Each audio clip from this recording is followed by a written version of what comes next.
Add to stage. All right, there we go. Well, I've had an interesting day, y'all. It's kind of funny. Anyway, let me take this off of here. Well, hang on. Let me fix this. Comments. Let's get our banners over here right because I'm not even prepared. Of course, I'm not. Of course, I'm not. Let me take this off. Where is it? Full credit to. Hi.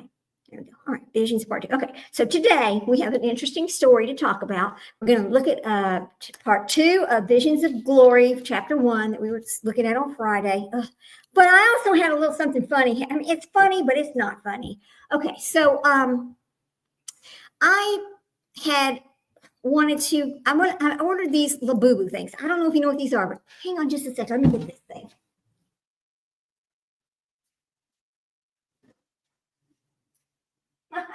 It is a little funny. Hang on just a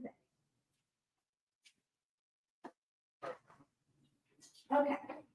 Now, do you see this ugly little gremlin looking thing? All right. It's supposed to be a Labubu.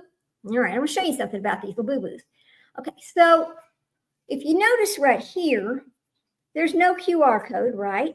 And if you look at the feet, there's no holographic thing, and the foot is not black. It doesn't have the black name of this the person who designed these on the bottom, right?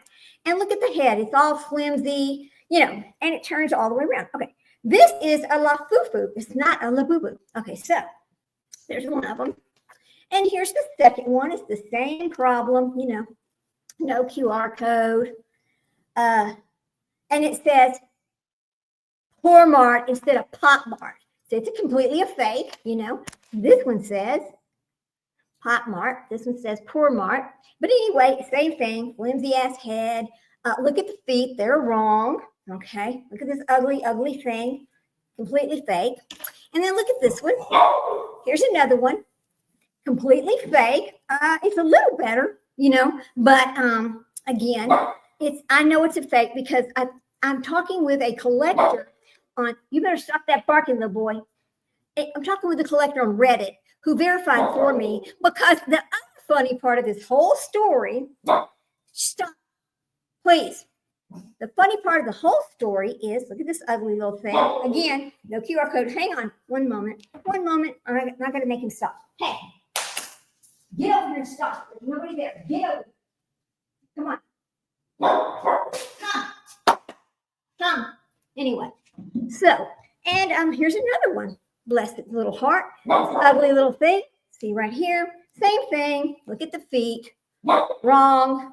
Look, it's completely the wrong color. It goes all the way up. These are just very ugly. And there's more. Yeah, this was fun. Because here's the thing. I wanted to get okay, so see, same thing. Look at these ugly things. The face is all wrong. Look, this is over to the side, not in the middle where it's supposed to be. I mean, just ridiculous. Anyway, so, okay. I am trying to get these. Look at how bad this one is. Look how crooked the face is. You see that? Look at the feet. Look, it's all bow-legged. See that right there? Ugly, ugly. And when we look at the tag, it's completely wrong. And the other, hey, Momming It Up, good to see you. I'm stuck at Best Buy. Well, okay. I'm so glad you're listening anyway. Thank you so much. Yeah, your wrench shows up. They are a bit creepy. Okay, but they're all the rage. The thing about these ugly little things is, like, even the, Hollywood stars and people like that, they hang them on their bags. It's the whole thing about putting it on your bag. Well, let me show you one of the little things. Hold on. Okay. These are supposed to come in an original box that has a little hologram thing on there, and the little tag should have a little QR code, right? So that you can go ahead and you match up. You go to the website and then you do the QR code, and it shows you that it's authentic and when it was made, all that kind of stuff, right? That's how it's supposed to be. Well, these little ugly son of bitches, that's what I'm calling, came in the fake Pop Mart bag, right? Just notice on the inside, it's all shiny, right? This is completely wrong. And no box. Once again, same thing, just in the little bag, no box. And they were stuffed in this little plastic bag right here. All right, so I'm sorry, I dropped one. What I decided to do about it was this. I tried to email the people who I got these from And of course, the email address for customer support is not a real email address. It comes back error. Okay. So you just get this error code. It's 404 error. So I tried a couple of times to maybe I typed it wrong, trying to fix the situation. Well, no, it's just not real. And then the real kicker to all of it is the funds were sent to Larnaca, Greece. I think I'm saying that right. I could be saying it wrong, but it's Larnaca, Greece. Okay, which is not even where Popmart.com is. Popmart.com is actually an official company in China. So what I decided to do, instead of just taking it, because these were not cheap, you're talking about $23, $27 each. So I decided to just go to my bank and file a complaint. I was sold fake products, and I'm going to just dispute it on my debit card. So we'll see what happens with that. But I thought it was kind of interesting and disgusting at the same time. It is awful. But the thing about it was, it's like, okay, if you go over to TikTok, it talks about, on TikTok Live, it's Popmart USA. Oh, no, that's an official reseller of these baby dolls, these little, ugly things. No, they're not. That is exactly where these came from. So when I asked the thing on TikTok, when I responded on TikTok to this same place that's selling these, and I said, hey, do you know you're selling fakes? Well, of course they blocked me. What do you think they're going to do? Of course they are, right? Anyway, so that's just a little funny thing I'm dealing with today. But it takes all day because, like, the bank says, okay, we need pictures of everything. We also need information from who you had verified that you were absolutely sold fakes, besides not having the box, that kind of thing. So what I had done was I got a hold of this. There's a collectors group on Reddit, and the actual person who runs it contacted me back when I had posted, look at these ugly fake things. Anyway, so she verified, she's actually in Australia, very sweet person, very sweet. She actually verified that, yes, they are all fakes. And she showed me what the real ones look like. And yeah, mine are definitely terrible. But anyway, that's all I'm going to do about it. And if they ever decide they want them back, I'm happy to mail them back. Because once this dispute happens, the bank charges it back to them. And I will get my money back. So anyway, I know it's just terrible. It's just terrible. But anyway, I hope everybody had a good weekend. I know I did. It was so good to see you, though. Mom did. Up, the kids doing okay? Everybody's fine. Yeah. So, are you going to go live today, anytime, or maybe? Oh no, you told me it'd come. Right? Never mind. I'll quit asking you. I'll quit talking to you about it anyway. So, and then what we're going to do is, like, we started watching. Okay, my Visions of Glory book should have arrived today, but it did not, of course. I got a little notice that said it'll be here on Thursday, not today. So I'm going to fight the shipping charge. It's always something. There's always some kind of bullshit. Think about it. So I'm just going to laugh about it. I'm not going to get upset. But anyway, so I don't have my book. But what I'm going to do is we're just going to pick up where we left off on Friday, because I found the channel's called Wordwise. Oh, I just love this lady, how she tells the story. She's very interesting. And so she is reading Visions of Glory, and she's the one that kind of had pointed out to me the criminality of it, Oh, so everybody's good, really upset about, his laptop, but okay, you dang right, get that fixed. That's not fair. You can't do that to these babies, Here's the funny thing about, I know I don't talk about this much, but I'm going to talk about it right now. So my child is actually a member of the Chickasaw tribe from Ada, Oklahoma. Okay, long story about how that happened. But anyway, so when they graduate high school and they go on to college, they will give them either a new laptop or $800. Well, since Tristan has, I'm sorry, I said my child's name. I know. Since my child has a newer, bigger one than they would provide, we're just going to take the money to help pay for books and stuff. So, the Chickasaw tribe will help pay for some things, but it's not what people think. Because, people always think, oh, well, when you have these, when they go to college, that gets paid for it. That's not true. That is not true. They will pay some things, like they will pay a percentage of the books, and they will pay a percentage of so many credit hours, but that's it. It's not a lot of money, but I don't care.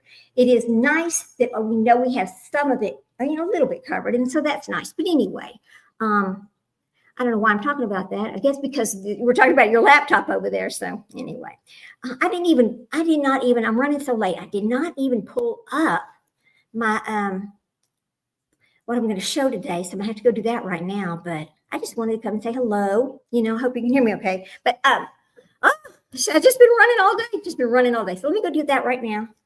Oh, Lord. And guess what? It's fixing to rain again. It is going to rain again. We have clouds. Last night we had rain, lightning, the whole thing. I'm like, when? You got to stop and think, is this really from the final days? Is God coming on down on us? Is this the flood? Who knows? Anyway, let me pull this up while we talk. So let me split this. I want to see if this works over here. If you split your screen. Okay, now listen, my dog's going to bark because my son's walking in the door. So y'all just bear with me for a second. Yes, I might have to turn my mic off while the dog barks. So hold on, okay? While I pull this up.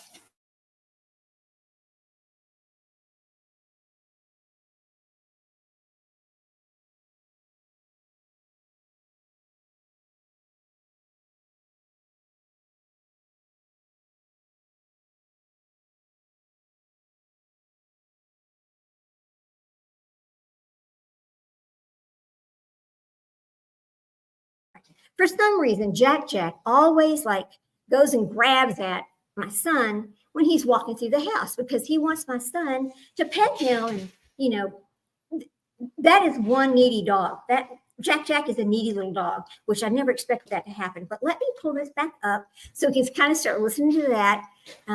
Anyway, hang on just a second. I know I'm never prepared. I'm so sorry. But, I found something that was kind of interesting. Hang on, let me get this over here. What is it doing? I don't want to do that. Oh Lord. All right, hang on. I'll get rid of this. Okay. Oh God, come on. No, cancel.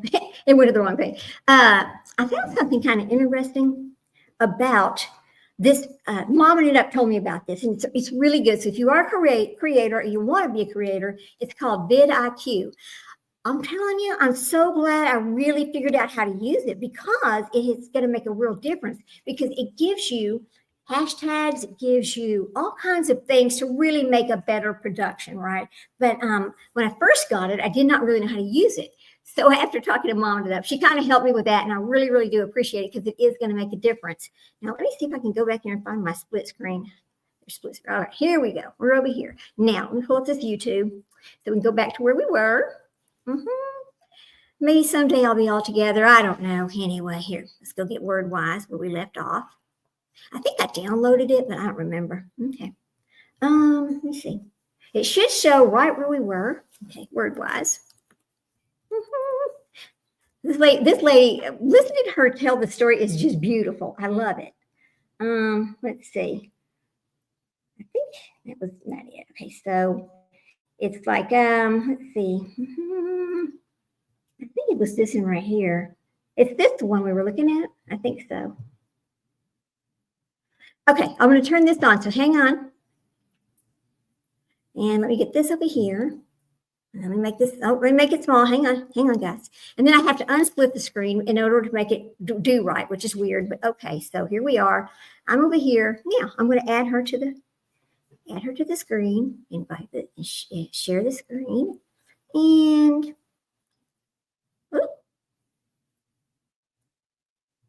okay. Now, let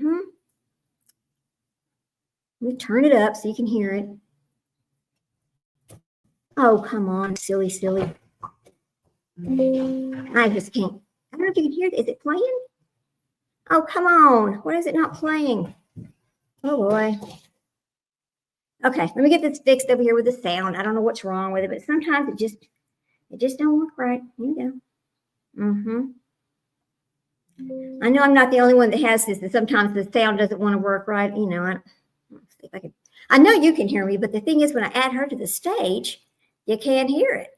Okay, well, we might have to just go get it a different way. Let's see. Hey there, good to see you. I'm trying to get it to come on right. It's rather. Oh, add me to the stage. There we go. It's like there's no sound coming through from the YouTube thing. So just a minute, guys. Just bear with me. I know. I'm gonna have to reload it. That's what I'm gonna have to do. Okay, so I'm gonna stop sharing it and we'll just reload it. It's okay. We'll get to it. there's a little button that says share audio. Oh, okay. Let me see if I can get it to work right. That stage. Okay, it says share audio. Hang on. Mm-hmm. Let's see. I don't know why it's not. Let me see if I do this. Unmute. Okay, let's unmute. I still can't hear anything. I don't know what's wrong with it. Damn it. Yeah, I'm going to close the. Let me shut her down and I'll stay on. While I fix that, we'll just chat for a minute. It's okay. It really is. Anyway, I'm just go over here and fix this right quick. So, let's see. Do that. I'm going to do that. Problem over there. Running all day. Let me go pull this back up, guys. Hang on. Hold on. Get off of here. Home. Videos. Grab that off. Sharing. Okay. I downloaded this the other day. I know I did. Oh, come on. Word-wise. Oh, shit. Oh, sorry. I said a cuss word. Sorry, guys. Hang on. Oh, no. Don't do that. I don't know what's going on with it. Oh, here we go. Hang on. Whoops. Come on. I think she's over here. Okay, here we go. Downloads, because we were right over here on this one. Word-wise. Hang on. Where in the hell is it? Word-wise is the name of the channel. All right, hang on. Come on. That is. Here we go. Oh, wait a minute. I just saw it. Sorry, I'm momming it up. Now I see what you're saying. Okay. I got to fix it right here. Oh,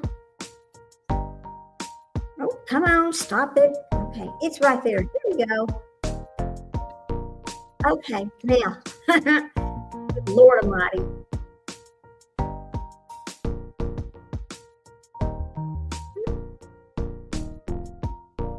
In family prayers and in our relationships, that we practice returning and reporting. Okay. This is what you asked. I don't think that's exactly where we left off, but it is and this that is what first happened. chapter of Visions and then of Glory. plead for eternal intervention in the details. So God is omniscient and is involved in our lives on the most minute levels. But at the end of every day, we need to fill him in on what happened today. Am I the only person who finds this idea perplexing? I'm all for prayer, but I've never thought that the purpose of prayer was to update God about what's going on in my life. She's an interesting person. Doesn't God already know? Like everything? The author continues on this theme, saying that our entire existence is a process of being given an assignment by God, performing the assignment, and then returning to God to report that we finished the assignment. After we die, we'll be required to return to God and report on our lives too. The accounting of our lives will be in great detail, for our very bodies tell the story of our lives. Isn't she good? Every part of us has written upon it all we do, believe, and are. The Lord can read all of this in its entirety. He can and will just like a book, for it is all within us, written on our very bones, hearts, and sinews. Oh, I need to get my... I'm not sure exactly what this means, or exactly in what sense our bodies will tell the story of our lives, and there's too little here for me to speculate. I read this passage because it reminds me of Chad Daybell, and in two different ways. First, this idea of God reading our physical bodies, presumably as a precursor to some sort of judgment, is very reminiscent of their shared belief that you can tell whether someone is good or evil by looking at them. Apparently, this is one of God's abilities.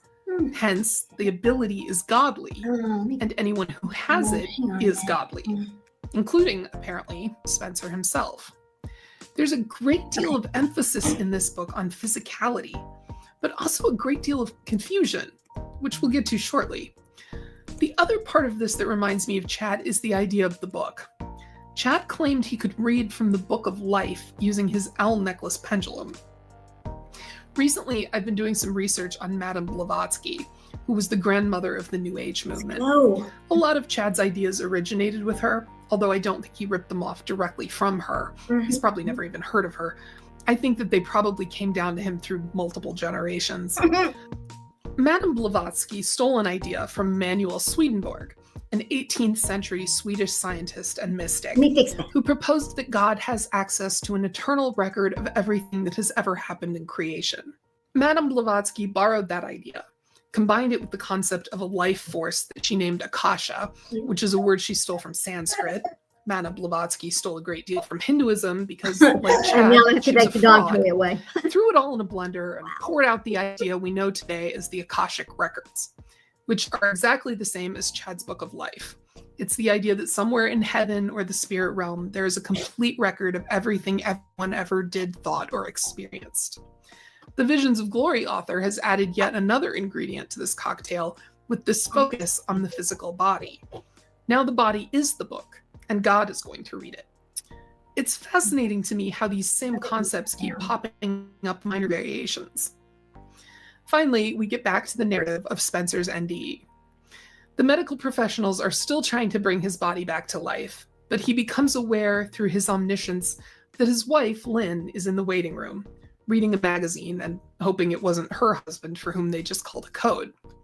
As soon as Spencer thinks of Lynn, he's teleported to her side, and he's able to know everything about her in an instant.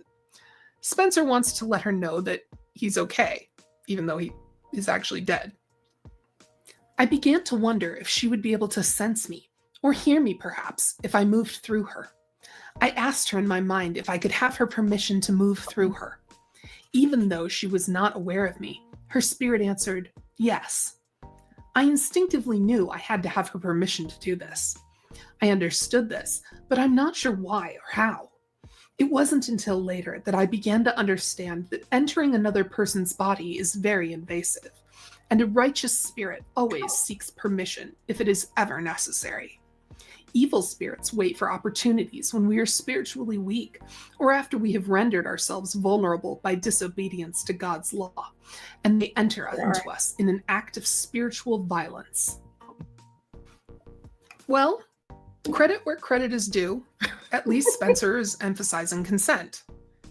The problem I have with this is that the author then immediately goes into spiritual victim blaming.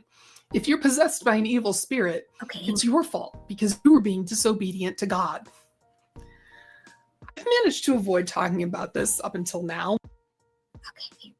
Okay, I'm going to stop that. We have to do that. But anyway, now did you hear what she said? Victim blaming. Now that's the one thing about that I've noticed is, so when you talk about Tim Beller, Julie Rowe, all of these different, the Frankie people, those people, all of them, victim blame, didn't they? Every single one of them.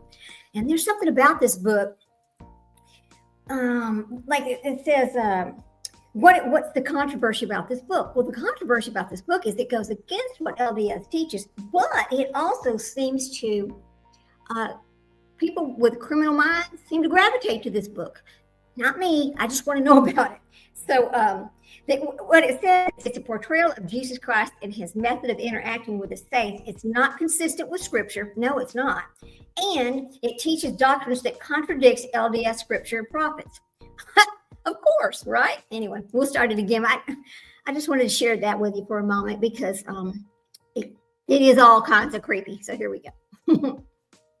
Oops. Oh, go. Come on now. Because it's very awkward. But the fact is that the author of this story is incredibly focused on sex. I think we're far enough into the video that I can say the actual word without YouTube getting worked up. If I had to guess, I'd say it's probably Tom Harrison's obsession rather than John Pontius's, if only because Tom Harrison has spent 40 years as a therapist for victims of CSA. Also, I've been listening to the Eternal Core podcast Harrison did with Ken Krogh, and he talks about sex a lot. There's one episode in which the guest was a woman with whom Tom Harrison wrote a book about intimacy within marriage, and they're discussing how no one really wants to speak explicitly about such things, but how it's important to be able to within a committed relationship. And Tom Harrison just seems to want to get more detailed and more explicit. And even this woman who wrote the book on intimacy with him is far less explicit than Tom Harrison. And Ken Krogh barely talks at all. I was going to clip the podcast to play the section where Tom Harrison goes on a bit of a rant, but I literally can't play it on YouTube without this video getting age restricted. It's that explicit. Also, the number of episodes of this podcast in which sex is a major focus is statistically improbable, especially given that the podcast claims to be about bringing God back into therapy, a topic they rarely ever touch on. I haven't listened to every episode, but at least 8 of the 32 episodes mention sex in the description. That's a quarter of the content. There is a sexual undercurrent running through a lot of Visions of Glory, and I don't think that originated with John Pontius. And while I try to be very careful with my language on YouTube, I am not a prude in this area. And even I was uncomfortable with how not circumspect Tom Harrison was being on that podcast. Speaking of which, quick tangent, I just read a novel called Pucking Around. Okay. It is filthy. Has nothing to do with cults or true crime. It's an ice hockey romance. I really want to do a video about it, but I would literally have to start a Patreon because there aren't enough euphemisms in the English language to sanitize this book into compliance with YouTube's community guidelines. But I have so much to say about it and why I think it's popular. And did I mention it's 600 pages long? If you're interested in that, let me know in the comments. Anyway, back to Visions of Glory. Spencer passes through his wife's body, but she doesn't notice, which is her fault for not being in touch with her spirit. The book's treatment of Spencer's wife is weird. I don't want to discount the possibility that Tom Harrison was trying to protect her privacy in some way, but if I were his wife and I read this, I would come away with the impression that I meant very little to him. This is the most in-depth interaction Spencer has with her in the entire book. Also, the author's references to her are incredibly sexist. As I passed through her, I learned many things about what her experience in mortality had been like, what it felt like to be a woman, to be loved, to be protected, and now to be fearful for her protector. I understood her completely, including what it was like to have our sons and daughters, and how hard it was to live with my illnesses and struggles. And Lynn understood what it's like to be seen as a gender role, not a person. Spencer realizes he isn't going to be able to talk to Lynn, and then notices that, actually, the hospital waiting room is full of spirit people. It's easy to identify them because, unlike living people, they're semi-transparent. One type of spirit person is what the author calls recently disembodied spirits. Recently disembodied spirits are the souls of people who have just died, obviously. But they don't know they're dead. The author says that they don't know they're dead because they expected existence to end with death, and it hasn't, so they just assume they're still alive. The implication here is that this is the fate of atheists, which, okay, but where are the spirits of recently dead non-atheists? We never hear about them. There are also angels present in the waiting room. The author shares some more things Spencer learns, although he specifies that Spencer learned this later on. This information includes knowledge of an angelic class system. I know now that there are definite classes of angels and levels of righteousness among the angels. This is visible to the eye when one is familiar with spirit beings. The author continues to emphasize that you can tell just by looking whether someone, in this case a spirit, is good or evil, and exactly how good or evil. Well, I guess just how good here, but I'm sure it applies to evil too. He continues. That darker light? I don't know. Just as I could tell everything about the doctors and nurses who were working on my body, I could tell everything about each of these spirits. That is how I knew they were family members. I learned that once you are born, your spirit takes the shape of the body it is born into and honors that shape because it was given to them by God. Even though they can change shape or appearance if God desires it, they always return to their natural shape, which is the shape of their former bodies. So now he's justifying judging people by their appearances by saying that they're always going to look the same. God gave you that body, and you better not try to change it. This theory conveniently ignores things like aging, and if you were born ugly, get used to it, because your soul is going to be ugly for the rest of eternity. So poor John Merrick is going to be limping around even in heaven. It's just awful. Then we hear about the evil spirits. In direct opposition to the angels, the evil spirits don't have a fixed physical form that they're going to inhabit for the rest of eternity. Note that Dr. Ogden at BYU says this is doctrinally incorrect. They seem to be able to change their shape, to morph into some other shape if they desired. I realized that a spirit who has never been mortal has no definite spiritual shape. I saw some of these evil spirits appear as a child, others as a man in a business suit or a beautiful young woman. It became evident to me that the unborn spirits could choose their shape, just as Satan did in the Garden of Eden by appearing in the shape of a snake. This was the first time I had realized that spirits who would never receive a physical body had the ability to appear any way they chose. They could take on the appearance of a living individual if it helped them deceive or to fulfill their assignments. They could appear in the image of a grandfather, a dead prophet, or someone's wife if it helped in their deception. Fixedness, good. Change, evil. Got it. The evil spirits are there on missions from Satan, just as the angels are there on missions from God. There's another group of spirit people who have died but are refusing to move on because they're still too attached to their physical possessions. Also, I could see that before their death, those people had not learned to hear or acknowledge the direction God gave them while they were living, and after their death, that deafness to God's guidance persisted. The same blindness and obstinacy and disobedience of mortality simply followed them into the world of spirits. I think it's interesting that the author included this paragraph, given that he said a few pages ago that Spencer's wife Lynn couldn't sense Spencer because she wasn't in touch with the spirit. Feels like he's throwing a little shade Lynn's way. Spencer suddenly senses that his body is calling to him, asking his spirit to return. So he goes back to it just as the doctor is injecting his heart with epinephrine. I was fact-checking this because I wasn't sure if that was something that doctors actually do, and it is. But a study from England found that while epinephrine only increases the chance of resuscitation by 1%, it doubles the chance that a person will suffer brain damage. And we're talking about severe brain damage. Epinephrine has effects on the brain that we're only beginning to understand. Obviously, I don't know anything about Tom Harrison's brain, but I do wonder if medications given in emergencies like epinephrine could play a role in at least some near-death experiences. Anyway, Spencer tries to get back into his body.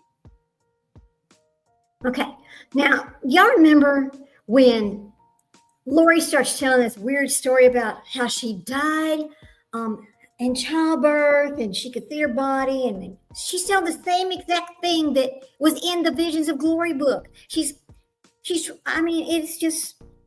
am just so shocked. I guess she's memorized the book because she's telling it in the exact same way that he's telling it right here. But I don't know if y'all remember this or not, but we always wonder, well, why does Chad think he's a prophet? Where did he get that stuff from? I was going to say a bad word, but I'm not. Where did he get that stuff from, right? Well, I'm telling you where he got it from. It's got it from this book that actually he wrote. But there are several versions of this book, some written by other people. But it's called the Aaronic priesthood. But it's also known as the Levitical priesthood, right? I mean, because it goes through these aspects of it, and it tells you at first you're a lesser priesthood, and then it talks about the ordinances of it, and then there's the offices that you get assigned to, and the duties. But it eventually leads up to where all of a sudden, well, you must be a prophet, right? Because you've been ordained by the church of, I don't know if it's LDS or the firstborn or whoever it is, to be a prophet. So how many prophets do we have over here? We don't know. How many other people think they're a prophet? That's what I would like to know. Anyway, let's go back for it. I want to finish this chapter today, and we can start fresh on chapter 2 tomorrow. Here we go. But it's very painful, so he gives up. He notices 3 angels in the room watching him. 2 of them are ancestors of his great and great-great-grandfathers, but the other angel hasn't been born yet. In fact, it's Spencer's son, Spencer Jr., and the grandfathers are teaching him. This reminded me of Chad Daybell's claims that he saw his future children in various visions. The grandfathers tell Spencer Jr. not to worry because they're there to make sure Spencer winds up back in his body. The author goes into some detail about information Spencer gleans regarding angels and the gospel. As is often the case, his attempt to concretely explain how everything works feels like he's trying to dumb down the mysteries of the universe. He says that in the afterlife, the dead can only learn the gospel from people who learned it while alive on Earth. I don't know why that would be, and I haven't read it anywhere else. It certainly contradicts what Chad wrote in Chasing Paradise. I don't know who's right, or if the LDS Church has even shared the details of afterlife gospel acquisition on this level, but I don't know why spirits can't learn about the gospel from people who learned about it in the afterlife. It's the same gospel, right? Then the author explains that whenever we pray for assistance, Jesus sends one of our ancestor angels. But if you don't have any faithful ancestors, meaning LDS ancestors, then Jesus has to send someone from a different family. And because of this, angels are in short supply. The implication of this system of angelic assignment means that if you were born into an LDS family, you're extra special because you get first priority when it comes to receiving blessings via angels. It's also the first example of one of the major themes of this book, and I think it helps explain the book's popularity. One of the core messages in Visions of Glory is, you're special. You're better than other people. God loves you more. Yes. That's been echoed throughout this recent spate of Mormon doomsday prepper-related crimes that have taken place in the last 5 or 6 years. What did Chad want more than anything? To be special. Lori seems to have always believed she was special. Tom Harrison told Tim Ballard that he was going to be both the LDS prophet and the president, which is pretty freaking special. Everybody wants to be special. And spiritually, I think we are each special. But there's a difference between being special in the eyes of God and your loved ones and being special in the sense that you're better than other people and deserve better. And this book is about a guy who feels like he's better and more important, more special than other people. That's a dangerous notion. If you think back through the history of the world, it's easy to see that many, if not most, of the horrors human beings have perpetrated on each other are rooted in the notion that one group of people is more important and more special than others. Also, Dr. Ogden says this isn't how guardian angels work. Next, there's a long passage about the difference between the physical and spiritual bodies. I found this part quite perplexing and had to read it through with Gosha in order to suss out what the author was trying to say, because on the surface, it sounds like the author thinks Spencer needs to get in shape in order to go to heaven, which is pretty bizarre. Gosha thought the author was including someone's personality as a part of the physical body. So when the author is talking about how Spencer needs to bring his physical body more in line with his spiritual body, he's talking about making personal changes to his inner life. Honestly, I'm not sure that is what the author meant, but I'm taking into account things that happen later in this book. Here's an excerpt from this section, during which Spencer's spirit is staring at his physical body. It was then that I began to realize how far we as mortals have fallen. I learned that we are different from how we were before the fall. Looking down on my body, I knew everything about it, how much time it needed and how much growth and exposure to truth it needed in order to be finished or completed, to be able to receive all that Father had prepared for it to receive. That was quite clear to me. I understood all the changes my body needed to experience to become fit to return to the presence of the Father, and it seemed almost impossible to accomplish everything in the short duration of mortality. The next paragraph says that Spencer's spirit made a covenant with his body to get all the upgrades. Yes, he actually uses the word upgrades, like his body is a new car, necessary in order for him to be reunited with God. Like I said, Gosha thought this meant changes to Spencer's personality, but I wonder if the author was actually talking about translation, because we're going to get into that. But there is some support in the text for Gosha's interpretation. In the body, I was handicapped by spiritual blindness and moral weakness, and I was blinded by the screaming demands of the flesh. I was full of questions, uncertainty, pride, corruption, self-will, and desires for evil. Worst of all, I could remember nothing of my prior life with Father. I didn't even have a clue who I really was. The contradiction between my two identities was overwhelming and paralyzing. I understood that this disparity was all a result of the fall of man, and that I had to overcome those things by obedience to Christ's gospel and laws. My guess is that Gosha and I are both right. Yes, the author is including personality and mindset under the body. And yes, he's also talking about translation as much as he is about personal growth. Previous to these experiences, I had no idea that there was a distinct preparation for my body. I thought I was my body, and I was growing through my experiences. I learned that I am in fact my spirit self, who already has a godly nature. And rather than overcoming my body, as in beating it into submission, my struggles were engineered to elevate my body to the stature of my spirit. So it sounds like what he's saying is that his spirit is perfect and complete. But when it gets shoved into a body, it can't be expressed properly or completely via the flesh and causes a stunted, confused personality that can't remember God. I know. So he has to change the flesh so that his spirit can be correctly expressed, and he's fit to stand literally before God, who will then read his body like a book and judge. When you listen to this, she's great. But when you listen to this, you're thinking to yourself, now, listen, they really thought highly of themselves, okay? And they absolutely were a cult. But here's a weird thing. All of these people, remember he said, oh, you're part of the Church of the Firstborn, right? Well, the funny thing about Church of the Firstborn, I don't know if y'all know this or not, but I think I talked about it once before, but it's really the heavenly assembled, like if that's what you believe in. Like you can't be a member of the Church of the Firstborn while you're here on earth.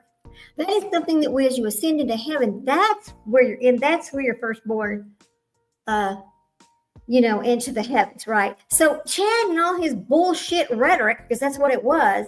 Wow. I mean, how could he change? It's like he took the religion that they were all taught and then changed it, just changed it into whatever he wanted it to be. And I cannot believe these people that followed him. Now, listen, I tell you what, Melanie Gibb wrote a book. Okay. And so I've been trying to get my hands on that too. And looking into that too.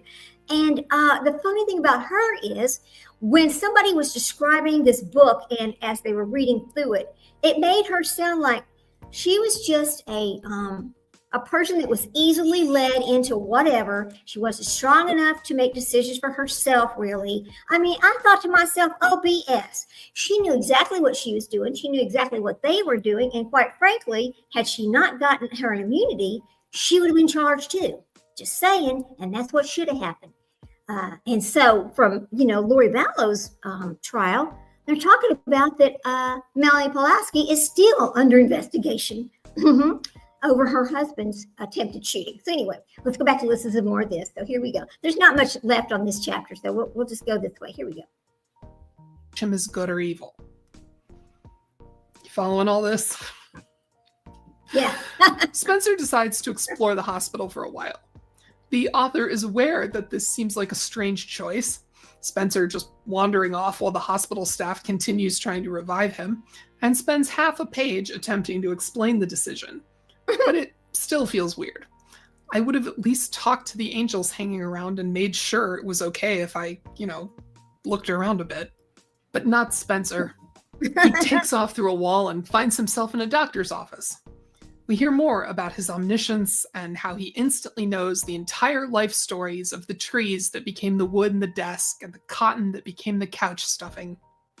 I understood the several cattle whose hides covered the couch and their lives and their sacrifice.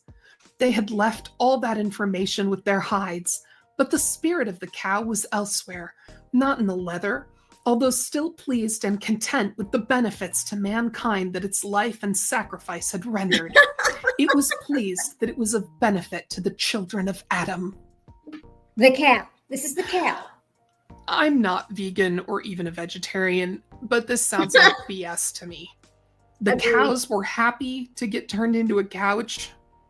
Anything for the benefit of the children of Adam. They're special. I know I'm getting a little post-human here, but come on. Just admit you care more about the couch than the cows. Own your elitism. The author then doubles down on this idea of man having dominion over everything. It's an idea that I find personally repugnant, but I know it's straight out of Genesis.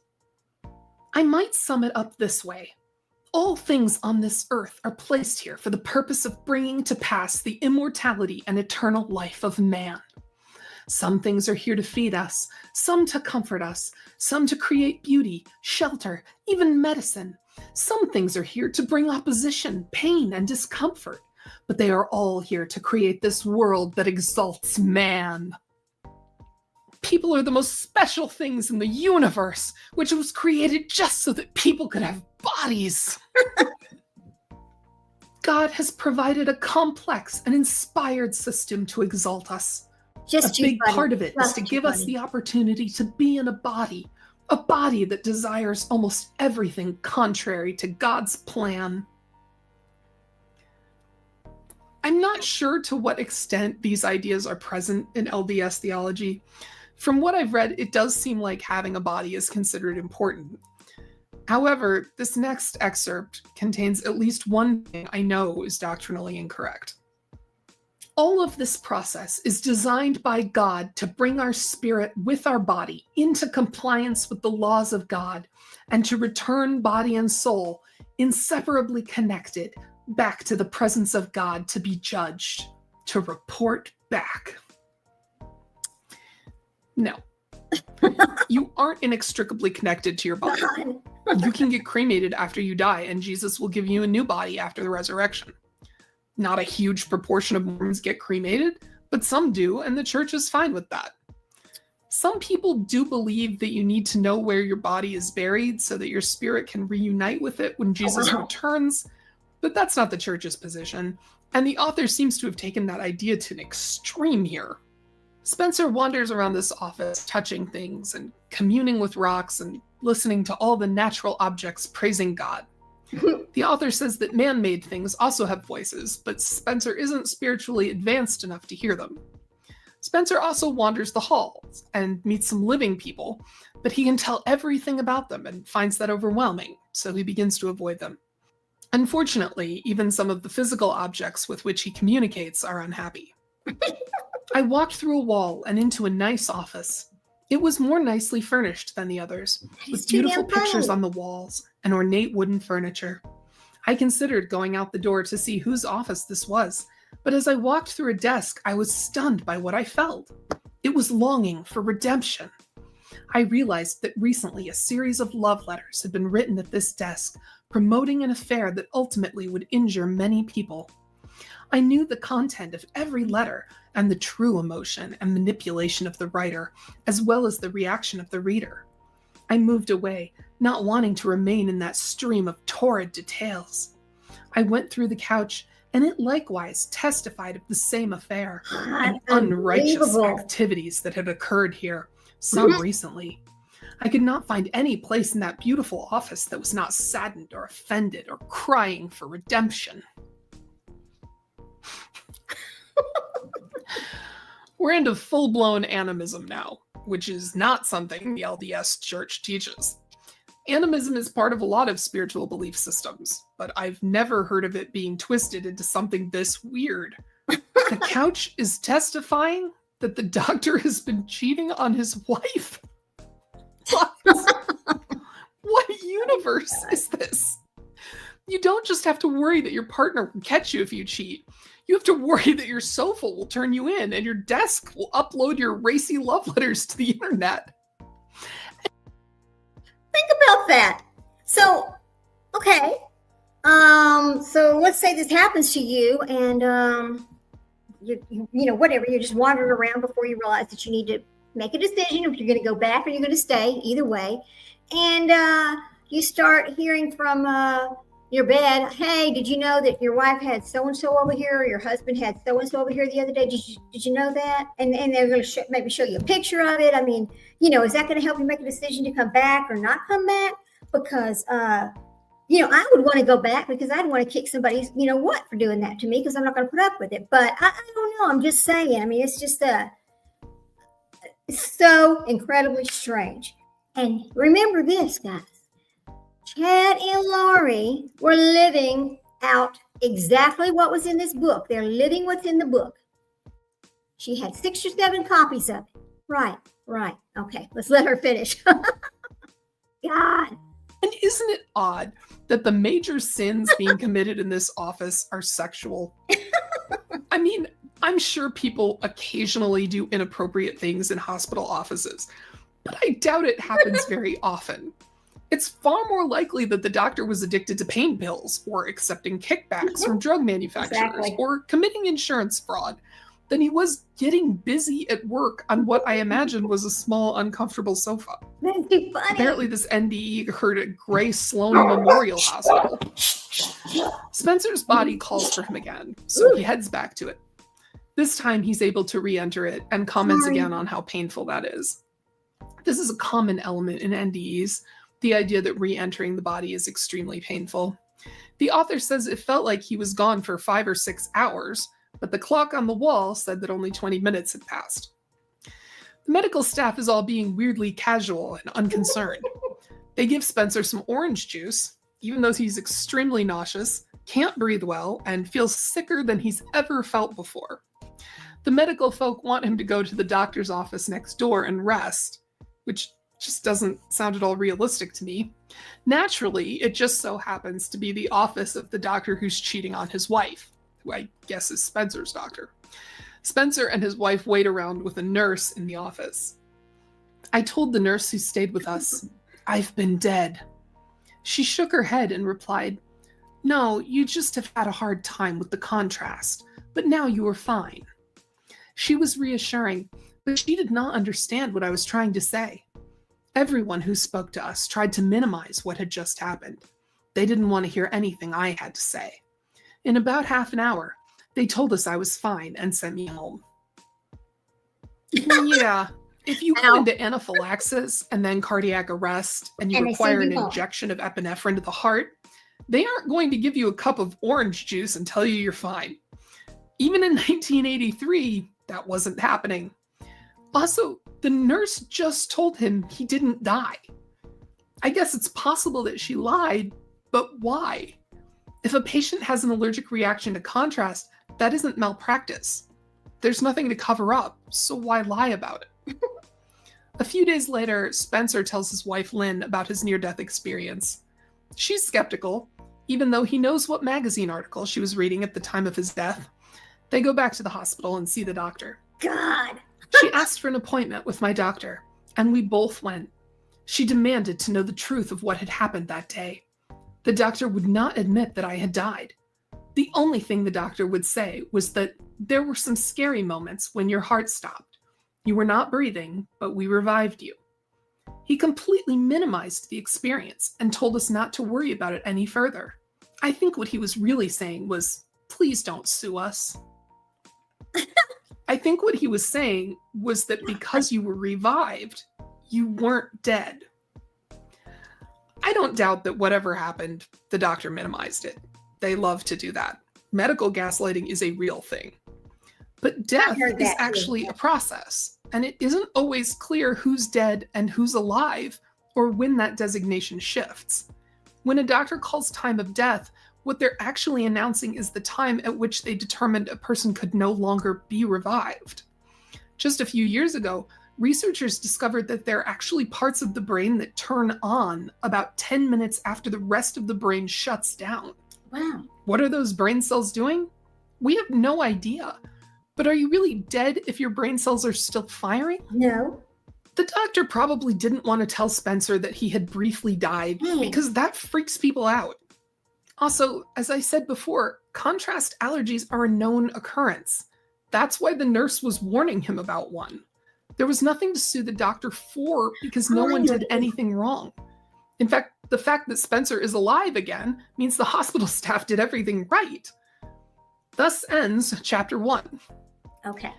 I am going to stop there in this video. I know we only made it through a single chapter of this book.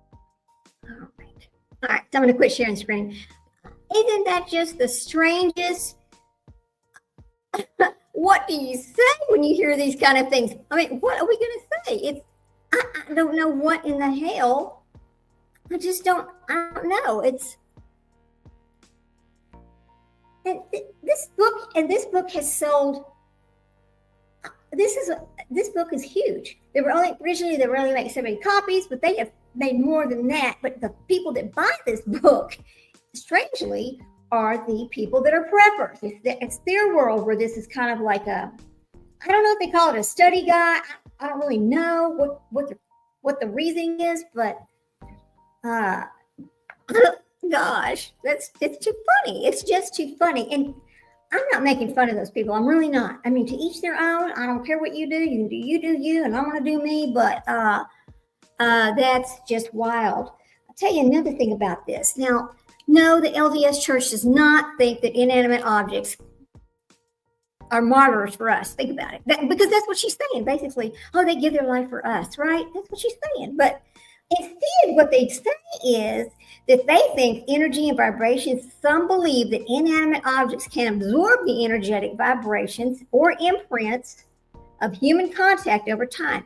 Psychics, they claim to receive thought impressions from objects through this energetic connection. However, this perspective is considered separate from official Latter-day Saint doctrine, which does not ascribe souls to inanimate things. Now, think about that. But when you listen to, I can't wait to hear. I can't wait to hear chapter 2, and I'm hoping when my book gets here, I don't really want to read ahead because I want to stay together with this because it's so fascinating and funny. It's just, oh my Lord! But even Chad Daybell, he started talking about his near-death experiences, but come to find out, they weren't even his near-death experiences either. He was taking somebody else's. But I really think that what they're having is dreaming. I don't think it's really near-death experiences. I think they have some weird dream, and then they decide to put it in their mind that it was real, and then they call it a near-death experience and want to go sell that in a book somewhere. That's what I think. That's what I think it is. But I'm just. It's like, what do you say? What do you say? It's so damn strange. Really, it is so damn strange. I wish I had my book over here, the Arianic Priesthood, because there's some little statements that Chad writes in this book. Because he writes this book to his 3 sons, right? Because he is ordaining them to be prophets too in this book. So can you imagine how brainwashed those children are? I just feel so bad for them. I mean, they live their whole life in this religion, and then but their dad has skewed over here to the left somewhere, and he's teaching this other thing, this other religion that he's made up basically for his cult. They have to be the most confused people, religiously, the most confused people on earth. I mean, I don't really know. I'm just fascinated by the whole thing. I am not making fun of anybody. Everybody needs to have whatever religion they have. It's up to you. I don't care if you're wicked. I don't care what you are. That's up to you. But I think it is interesting to listen to other religions or other fake religions, as this is becoming, just to see how their mind. What made them think that they had the right to take other people's lives, and because they were zombies? Okay, oh my God.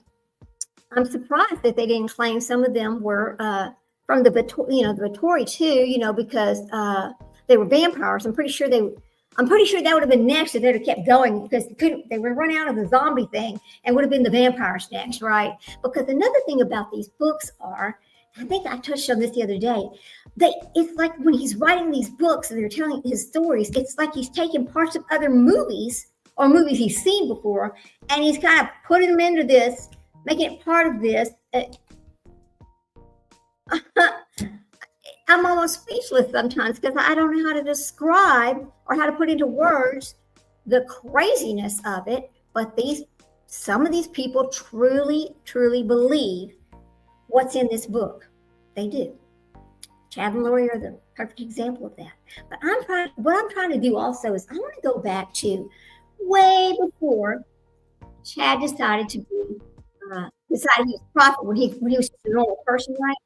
And see at what age, at what time, what happened in his life that all of a sudden made him think that he was a prophet and that he could run a cult and that he was a great writer because he's not a great writer. In fact, I think that Tammy wrote the children's books. I don't think he wrote them because one of these children's books has like, you can pick.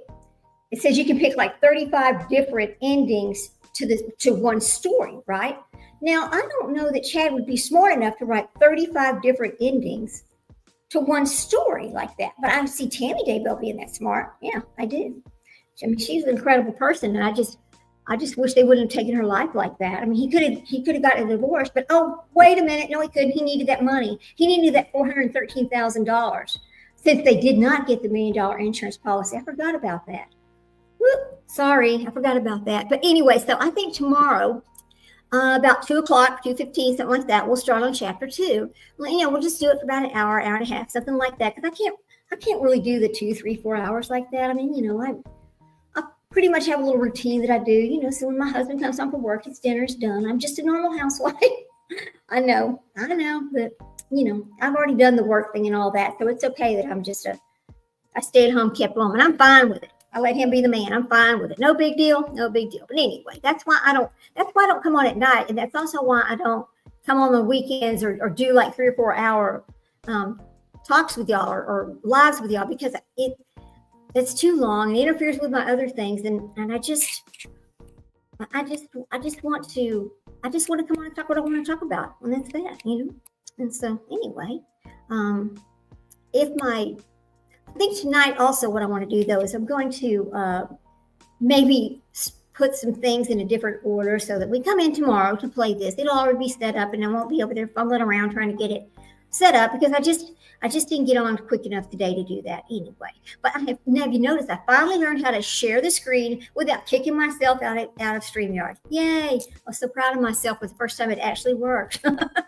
Anyway, so glad to see you guys. I know I think I'm going to go for now since she's ended that. And I'll let you know what happens with the Labubu situation because I still got to send all these emails from this lady, all this conversation from the collectors to the bank along with this piece of paper to show that, yes, I have found out that they are actually fakes for sure. I'm not just saying they're fakes. They really are fakes. But anyway. So good to see you. Enjoy your shopping, Mom, and talk to you later. I know you have company and all that, so I'll just wait a few days and I'll give you a call, okay? That sound good? Anyway, have a good afternoon, guys. Thank you for coming by. See you tomorrow about 2:15. Bye, guys. Oh, Lord.